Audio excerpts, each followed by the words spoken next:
Welcome to the Modern Mexico podcast. I'm your host, Nathaniel Parish. In today's episode, we're talking about security issues in Mexico. Mexico's president, Andrés Manuel Lopez Obrador, was elected in 2018 in a landslide victory, in part because of growing frustrations with Mexico's long-standing problems with violent crime. As a candidate, Lopez Obrador promised to invest in social programs and send the military back into the barracks.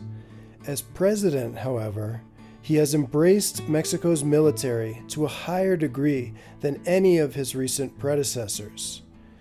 Current trends of violent crime in Mexico are alarming.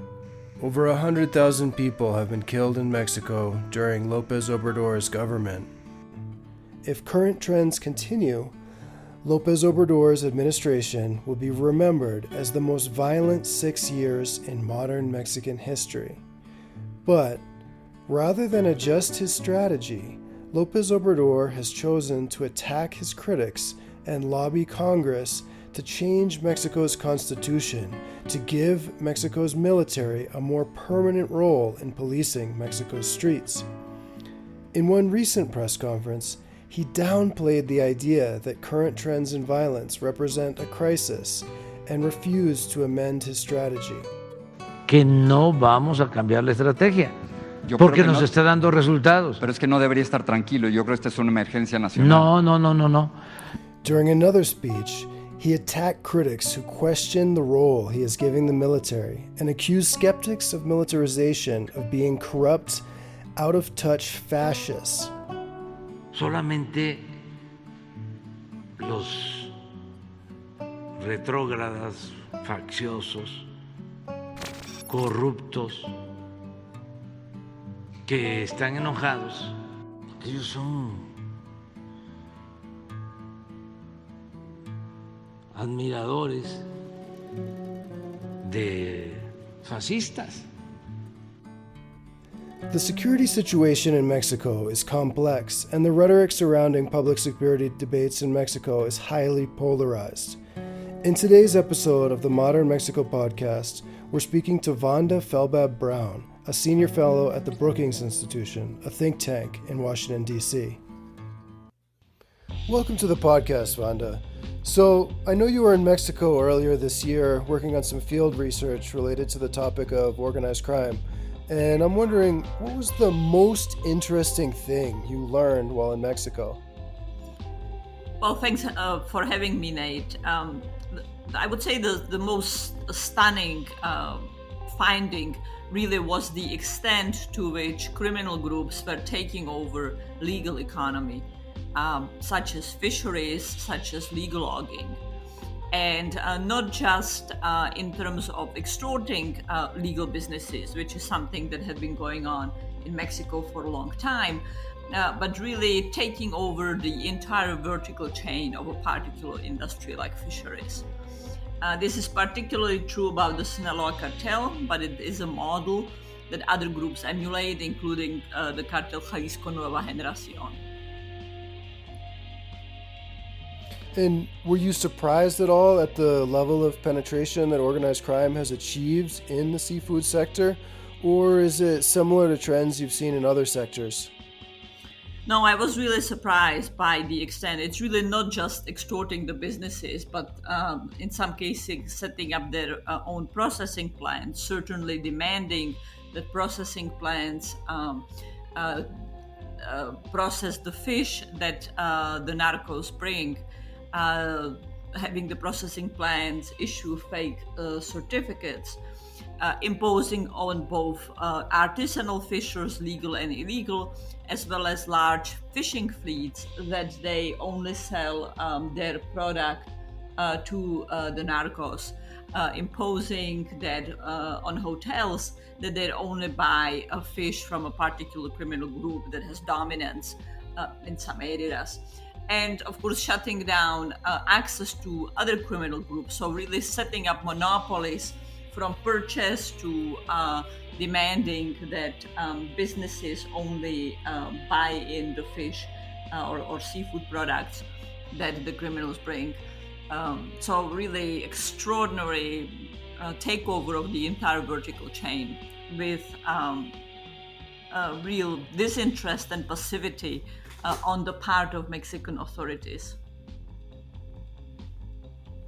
Okay. And I know that some of the things that you saw in the seafood sector seem to be pretty similar to the trends I saw in the avocado sector when I was researching for my book. And I know in the state of Michoacan, I saw firsthand how avocado growers had experienced extortion by organized crime groups, but also how organized crime groups had moved into packing and exporting avocados to major shopping chains in the U.S. And I think in Michoacan, we've seen how some efforts to reduce violent crime have existed side by side with ongoing and unabated organized crime activity. And I know you study organized crime and security issues all over the world, and I'm wondering, in general, what are the key policy moves that you think countries need to make in order to meaningfully improve public security and reduce the influence of organized crime? I'll come back to public policies in a minute, Nate, but let me just reflect with you on Michoacan, which is one place where I also went for the research. So I was doing lots of the fisheries research in Baja California Sur, but I went to other parts of Mexico, including Michoacan. And absolutely, the picture that you painted regarding avocados is very much the dominant story there. And in fact, the takeover of the businesses has moved beyond avocado. Any kind of valuable or even less valuable agricultural product in Michoacan is controlled by different criminal groups. That it is not so much the Sinaloa cartel, more so Guerreros Unidos or Carteles Unidos these days, and Cartel Jalisco Nueva Generación. And the same domination of the vertical chains applies to corn, any kind of grain, citrus. And of course, the criminal groups are in complex ways involved also with land theft, deforestation, overexploitation of water, both being perpetrators, but also sometimes keeping other squatters out of the lands. And of course, in Michoacan, there is also a tremendous amount of illegal logging, both to clear areas for agriculture like avocados, and in some cases, there are still some valuable hardwoods, although those are sparser and sparser. And Michoacan is just yet another example where the Mexican government has occasionally sent in large forces. This was certainly true during the Calderon administration. And last year, in the fall, President Lopez Obrador also sent in, this time, a combination of the National Guard and the military. But as I saw, most of the time they simply stand on the streets. Sometimes quite close to actual firefights, including very dramatic battles, such as by the Cartel Jalisco Nueva Generación against the Carteles Unidos that have involved depopulations, using drones to drop primitive bombs on local populations to drive them out. And often this is happening really under the noses and under the eyes, in front of the eyes of the forces, the National Guard and the military, and yet they do not intervene in it. As one public security official that told it to me, the National Guards have simply become the most expensive mannequins in Mexico. So, what can be done? Well, the first element is that the Mexican government needs to devise a comprehensive law enforcement strategy. And that is absolutely lacking in Mexico. There is nominally a security strategy that rests the effort to reduce criminality on a long-term effort to provide socioeconomic opportunities to those who could potentially join criminal groups, so marginalized, underprivileged segments of the population.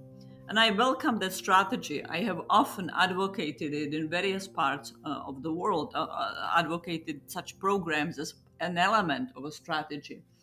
Very frequently, governments err on the opposite side. They only have law enforcement approaches, however bad or good, and no recognition that providing socioeconomic opportunities, legal livelihoods, a sense of social mobility through legal means is vital.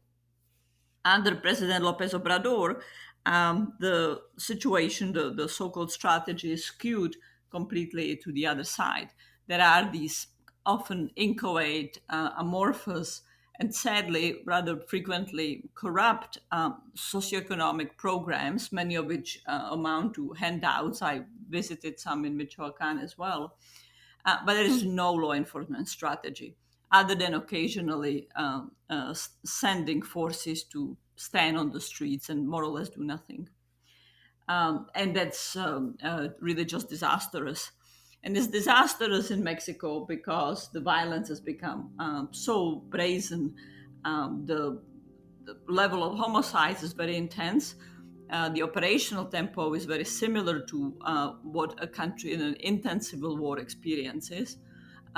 But beyond the intense operational tempo and the warlike quality of some of the exchanges between the criminal groups and between them and state forces, there is just also a tremendous amount of brazen display of violence, brazen challenge to state and society, shutting down roads, the narco blockades that were playing out a few weeks ago in even the very important business centers like Tijuana, like Ciudad Juarez, and brazen forms of violence.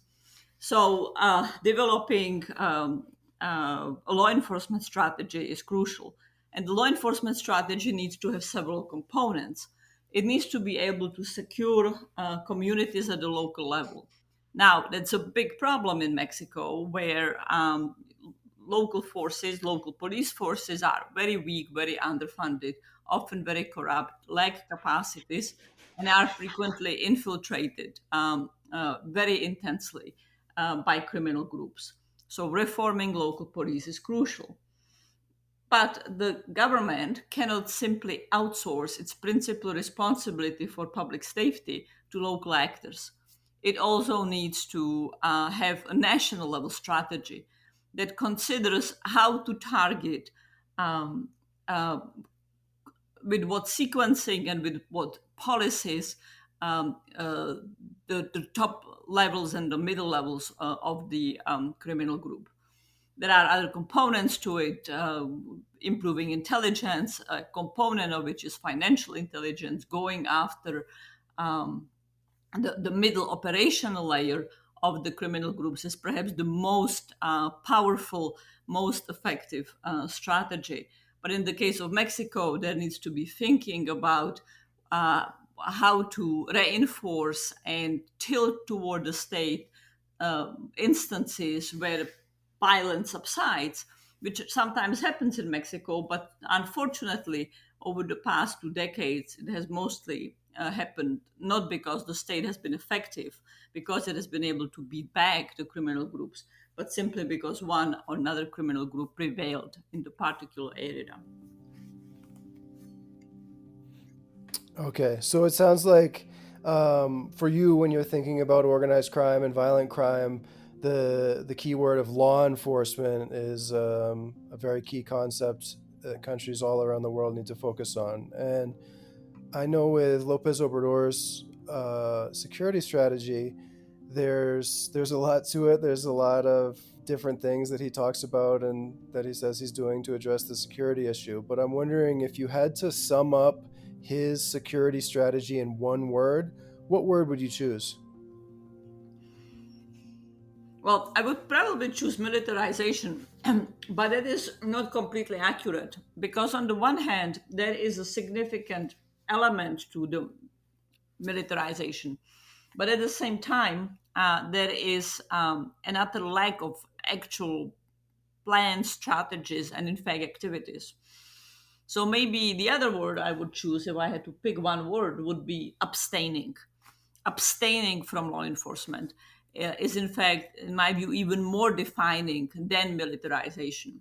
Now, when Lopez Obrador was campaigning for the presidency, he, like his predecessor Enrique Peña Nieto, promised that he would pull the military back from law enforcement functions, send them back to the barracks, and have police forces, or what he wanted to create, the National Guard, be the deliverer of public safety.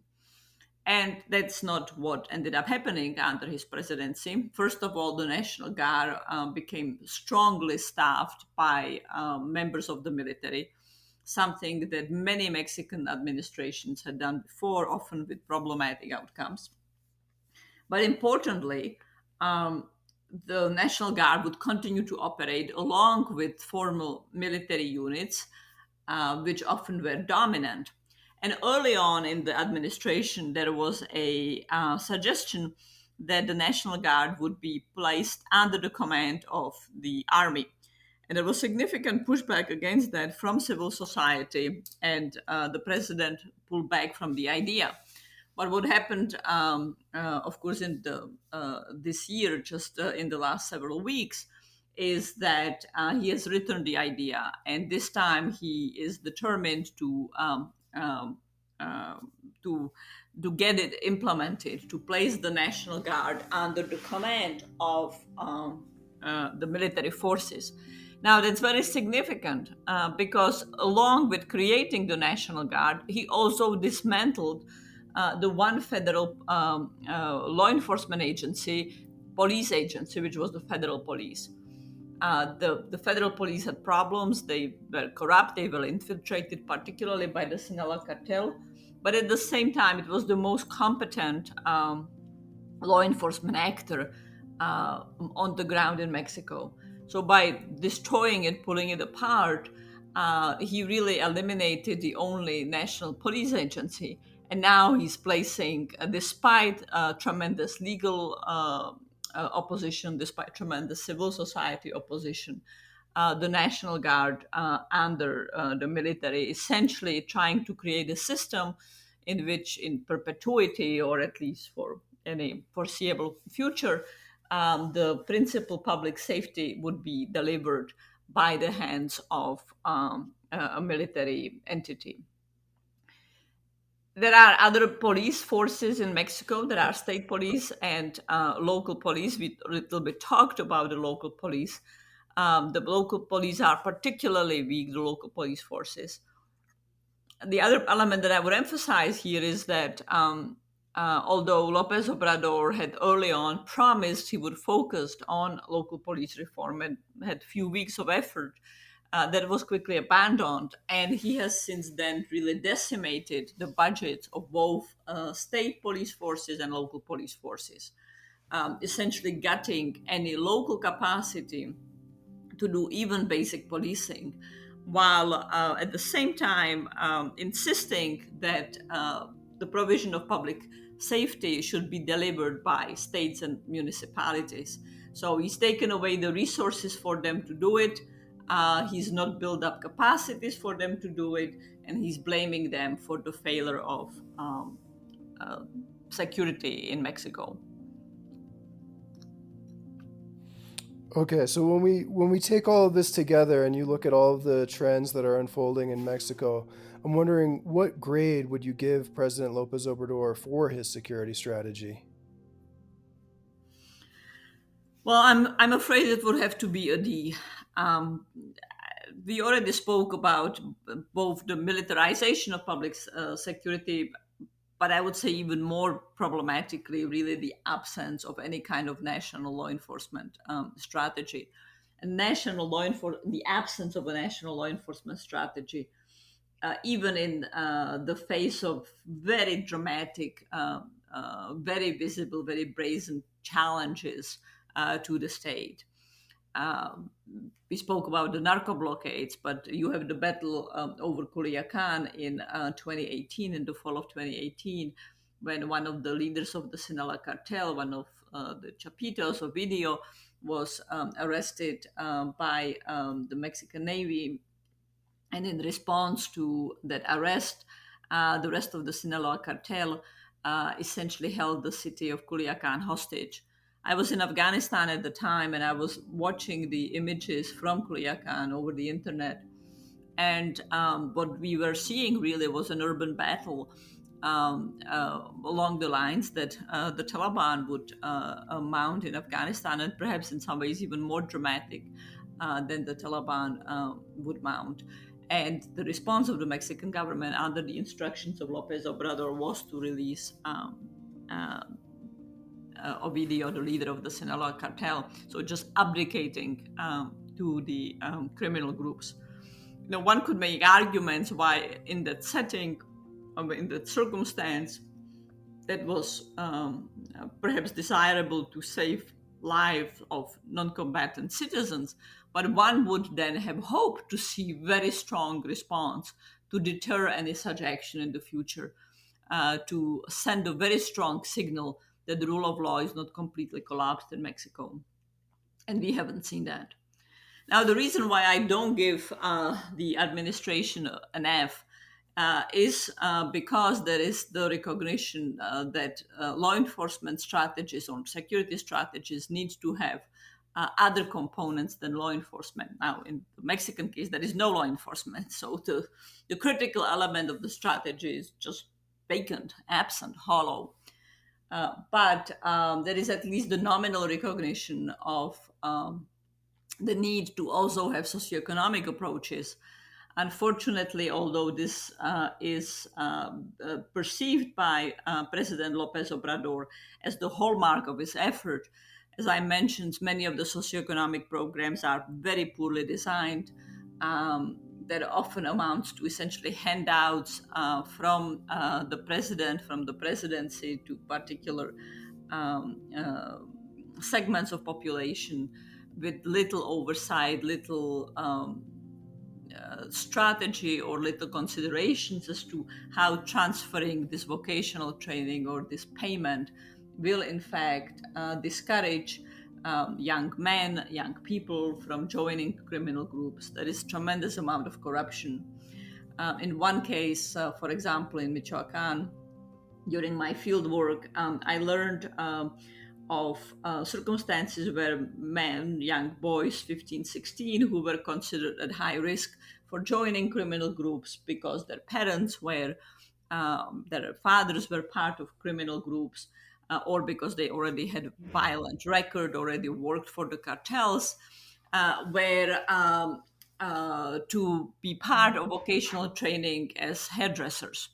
And so various hairdressing shops got certain financial transfers amounting to a few $100s from the federal government in order to train them as hairdressers. And what I learned in the research was that the young men would show up with weapons, would force the recipients of this state money transfer to give them part of the money, sign a document that they did participate in the 4-week course or 5-week course, which they did not. And so that there was no training. They stole part of the money, and the shop had to keep the other part of the money, which is almost farcical outcome, of course, of what these programs are supposed to do. Now, not every single one is as ineffective and problematic as this one, but many of them are very inchoate, lack monitoring, lack any kind of effectiveness assessments. Maybe if we can shift gears a little bit, I wanted to mention some statistics on violent crime, and there's something that really stands out to me when I look at the data. I saw that in terms of murders per capita, the state of Estado de Mexico, or Mexico State, the area that surrounds Mexico City, in 2021 was the most violent state in Mexico. And in 2021, Mexico State was also in the top 3 in Mexico for total homicides. We see that Mexico State recorded over 3,700 murders in 2021, which is significantly more murders than the entire state of California in the U.S. And I also saw some data showing that Mexico State is also the main epicenter for cargo truck hijacking in Mexico. And I'm wondering, is this data surprising to you at all? I know that right now Mexico City is seen as a major tourist attraction for people from all around the world and from the US in particular. And I'm wondering, is there a lack of understanding, both within and outside Mexico, that the area surrounding Mexico City is a major hotspot for violent crime right now? I think that's certainly true abroad. I would be surprised if many people really had a very detailed picture of the patterns of criminal violence in Mexico and how they are shifting. And we have seen, other significant developments, such as considerable spike in violence, including some targeting tourists in the Yucatan area, in Cancun, all the way down to Tulum. Both Mexico City itself and the state of Mexico have had many periods in history where they were significantly violent. I am not surprised that we see this big spike, but it is very noteworthy that this big spike is taking place. But we have certainly had many times in Mexico over the past 2, 3 decades some of the most crucial business areas and economic hubs of Mexico becoming hotspots of violence. Tijuana, Ciudad Juarez, Monterrey, as criminal groups have been fighting over the control of the legal and illegal economies in those areas. The other dimension that I would mention, you spoke, Nate, about the significant theft or significant robberies, kidnapping of trucks in the state of Mexico. This has been a growing phenomenon in other parts of the country. And the state of Mexico is also one of the leading, perhaps the leading state in the theft of water. Even at the time when Monterrey has been going through an excruciating drought and with massive water shortages and need to deliver water trucks to distribute at least occasionally water to the people. Um, and have seen a lot of water theft in around Monterrey, Nuevo Leon, and northern parts of the country. But even as this big drought is happening there, the state of Mexico is also one of the most intense areas of water theft. So, this, in my view, is all just poignantly emblematic of what happens when the government gives up on any kind of meaningful strategy to counter violent organized crime and violent criminal groups. It just gives them a license, even if an inadvertent one, to do what they want. And that's sadly the case in Mexico today. Okay, interesting. So I think one thing is, the trends that are unfolding on the ground, and another thing is the perception of those trends. And I remember over a decade ago when former President Felipe Calderon launched a major offensive against Mexico's drug cartels. And there was this sense around the world that Mexico was at war. And Mexico, I think, became tainted with a reputation for being violent and unsafe. And now President AMLO says that the security situation is improving. But I looked into the numbers and I see that there's something interesting. And it's that just over 40,000 people were killed in Mexico during the first 3 years of Calderon's government. And over 100,000 people were killed during the first 3 years of Lopez Obrador's government. And that means that Mexico is more than twice as violent right now as it was when Calderon was supposedly at war with the cartels. And I'm wondering again, is there a lack of understanding both within and outside Mexico about how serious the problems with violent crime and organized crime activity are right now?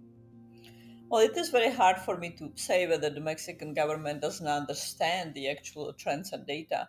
mean, it has access to the same statistics, Nate, that you pick up, and that I see, many of which come from the Mexico National Statistical Office. So is it the lack of understanding, or is it just the oblivious of the disagreeable?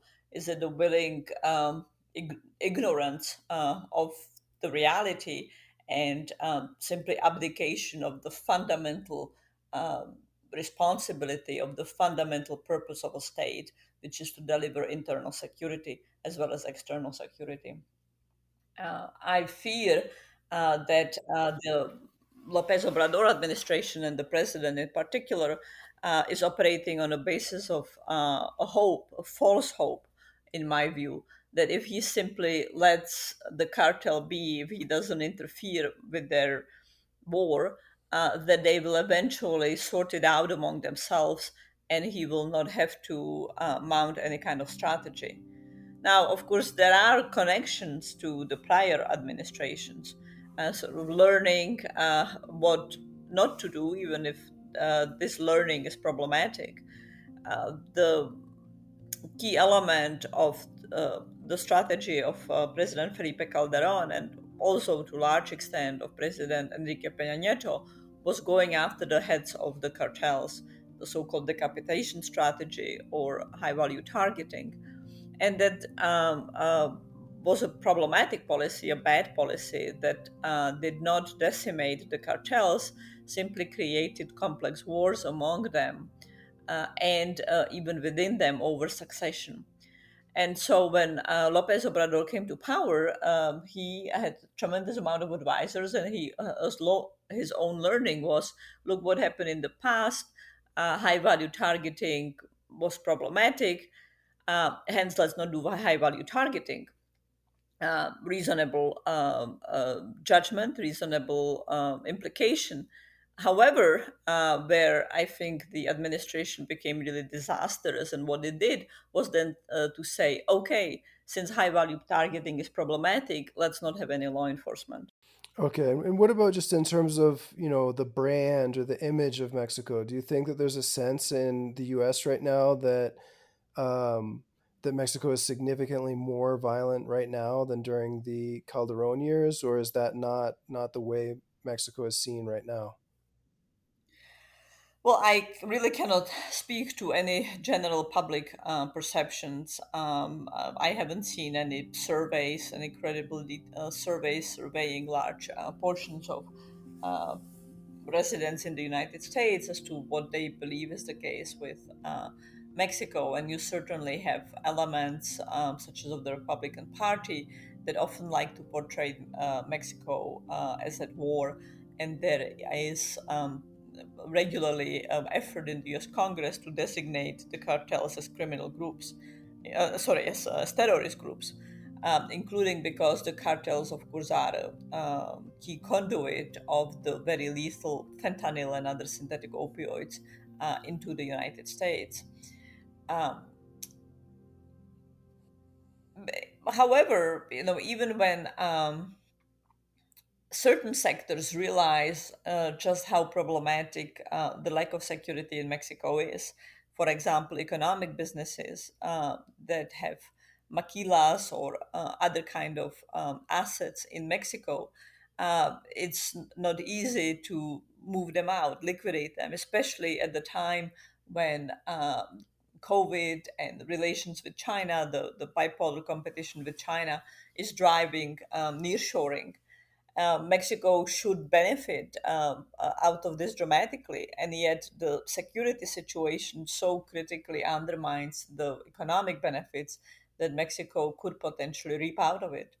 And when we look at the narco blockades in Tijuana and Ciudad Juarez jeopardizing access to crossings to the United States, many large businesses will make the calculation that putting new investment in Mexico might have to be put on hold until the security situation improves. It's quite separate from liquidating big physical sunk costs and assets, uh, to which businesses have to react by increasing significantly the amount of budget they dedicate to security of facilities and at least to some extent security of their Mexican employees as well as any foreign employees that are placed in Mexico. So, it's very hard to assess whether people have an understanding or lack of how really acutely bad the situation in Mexico is, including because violence goes through phases. It moves. Uh, 1 year, the state of Jalisco is the most violent one. Another year it's Guerrero. Another year it's the state of Mexico. But the sort of deeper understanding is of really profound collapse of rule of law and just profound collapse of any deterrence capacity of the state vis-a-vis the cartels. Okay, great. So we've really covered a lot of ground in the conversations today, ranging from extortion in the seafood sector to cargo truck hijacking to the robbery of water. So obviously there's a lot of complicated issues at play here, but I'm wondering if you can think about the number one policy solution that you would recommend that Mexico adopt in order to supplement or change the existing security strategy. Right. Returning to having policing, returning to having some law enforcement policy. Now, clearly, I don't want a bad law enforcement policy to be adopted. And there is important need to think carefully about what doesn't work, what's problematic, like high value targeting. I could outline a set of law enforcement policies that I think would be much more effective, such as middle level targeting. There clearly needs to be local policing. But the basic idea is that the state cannot just say to itself, even if quietly, just work it out among yourselves, criminal groups. The state needs to return to having a law enforcement strategy that subjugates the criminal groups to rule of law, where the state police forces, law enforcement forces have the authority, have the deterrence capacity. And right now, we are not even in a situation where the law enforcement strategy is failing. There simply is no law enforcement strategy. So go back to policing.